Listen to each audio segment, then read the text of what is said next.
Ang lugar na ito ay malapit lang siya sa may Quiapo Church. So dito tayo madalas na nagpapayos ng ating cellphone. So nagpalit tayo ng LCD na bili natin ng worth 3,000 pesos. So dati ay halaga siyang 9,000. So nakatipid tayo, no? Medyo bumaba na yung price.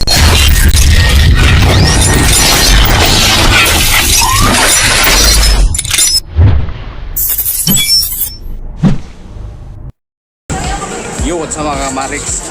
So katatapos na natin nagpayos ng ating cellphone, ano? So dalawa yung cellphone na pinapayos natin. Tapos yung may ampaw pa pala ako rito, yun, no? So binuksan ko na kasi pinambayad ko dun sa may pinagawa natin na ang cellphone, ano? Bali nagpapalit tayo ng LCD. So bumaba na siya. So dati naging kwarta sa MOA, nagbayad tayo doon ng hindi, noong nag-inquire pala tayo sa MOA doon sa may Samsung, bali 20,000 yung babayaran natin kasama na yung labor. So ngayon, nag-inquire na ako dito sa Quiapo, bali 9,000 yung LCD niya.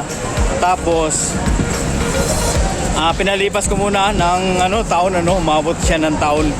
Tapos ang LCD lang niya ay 3,500, so bumaba na siya. Kaya nakabili tayo ng LCD at saka napaikabit na natin at gumagana na siya. Maganda yung cellphone, malinaw siya. So ngayon ay andito tayo sa may sa may Quiapo. Ayan, kikita natin yung simbahan. So ngayon ay papalis na tayo. Hindi ko lang may pakita sa inyo na okay na yung cellphone natin kasi may hawak rin tayong helmet. Kaya lang, ipatong natin itong helmet dito. Buti lang may patungan dito, Okay. Nasa kabili rin tayo ng LCD ng ating cellphone. Ayan, gumagana na siya, Gumagana na.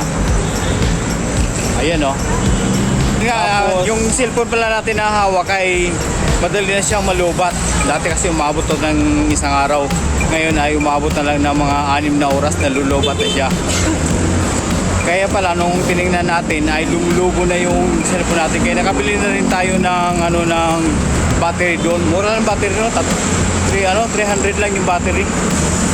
Nakabili tayo, tapos ay kakabit na lang kasi nakalimutan ko yung sa likod, nabasag na pala siya kasi natulak sa battery na lumubo, kaya nabasag na yung likuran ng ating cellphone. Meron naman tayo sa bahay, kakabit na lang, nakabili na tayo ng battery, tapos meron din tayong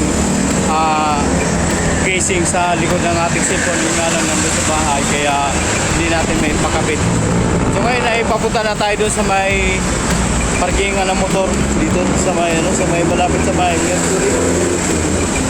So 300 lang nila dito, di pare-pareho, doon sa may bandang gitas may round 50 yung singil. Hindi ko alam kung bakit 50. Di pare-pareho dito sa Manila. Di pa naka-uniform yun, So mga kamarix, ngayon ko lang nalaman na hindi ko pala nadala yung susi ng aking motor. Naiwan pala dito sa may ating U-Box. Buti na lang nakuha ni Kuya, yung nagbabantay dito. So ngayon ay maalis na tayo. So lalagyan na natin yung mga gamit natin dito sa may ating U-Box. Tapos magkakapitin tayo ng U-Box yung natanggap natin sa regalo galing kay manager. So dito natin tatapusin ang ating video, guys. Thank you for watching. Bye bye.